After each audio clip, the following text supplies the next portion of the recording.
দর্শক, সেনাবাহিনী পায়ে হাত দিয়ে ক্ষমা চাচ্ছে। সেনাবাহিনীর পায়ে হাত দিয়ে বলছে আমাদেরকে সাইড দেন। দেখতেই পাচ্ছেন যে কি একটা অবস্থা বিরাজ করছে, কি একটা অবস্থা। সেনাবাহিনীর ব্যারিকেড ভেঙে এবং সেনাবাহিনীর পায়ে হাত দিয়ে অবশেষে তারা সামনের দিকে অগ্রসর হচ্ছে, এমনটাই কিন্তু আমরা দেখতে পাচ্ছি। দেখতেই পাচ্ছেন দর্শক, কি একটা অবস্থা। দেখতেই পাচ্ছেন যে সেনাবাহিনীর সাথে কি একটা ভালোবাসা, এবং লক্ষ্য করলে দেখতে পারবেন কি একটা অবস্থা। দর্শক, অবশেষে এই সেনাবাহিনীদের কেউ বা বুকে জড়িয়ে নিচ্ছে, কেউ বা পায়ে হাত দিচ্ছে, কেউ বা সালাম করছে, যেমনটা আমরা দেখতে পাচ্ছি। দর্শক, দেখতে পাচ্ছেন সেনাবাহিনী সরকার এই দেশে সেনাবাহিনী সরকার থাকবে।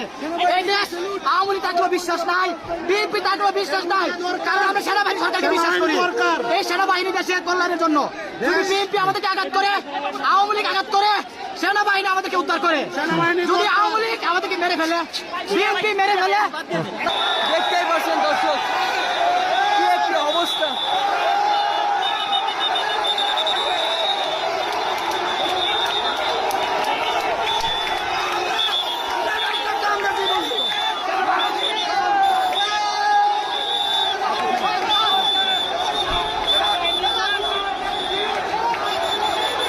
দর্শক, অবশেষে সেই সেনাবাহিনীর ব্যারিকেড ভেঙে এবং সেনাবাহিনীর পায়ে হাত দিয়ে মিনতি জানিয়ে তারা সামনের দিকে অগ্রসর হচ্ছে। পরবর্তী দৃশ্য বলতে হবে দর্শক, এবং সেনাবাহিনীকে আসলে স্যালুট দিচ্ছে। আপনারা দেখতেই পাচ্ছেন যে সেনাবাহিনী যে কর্মকর্তারা আছে তাদের হাত ধরে, কেউ বা আসলে তাদের পায়ে পড়ে, এবং এক কথায় পরিস্থিতি একেবারে আন্দোলনকারীদের পক্ষে, যেমনটা আমরা দেখতে পাচ্ছি। এবং সেনাবাহিনী এক কথায় এক অনবদ্য দৃশ্য বলতে হবে, অনবদ্য। দর্শক, অবশেষে সেনাবাহিনীর সাথে আসলে কি একটা দৃশ্য, আসলে দেখার মতো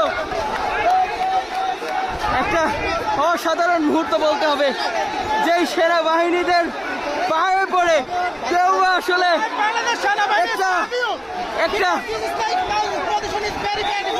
একটু দেখবেন দর্শক, কি একটা অবস্থা।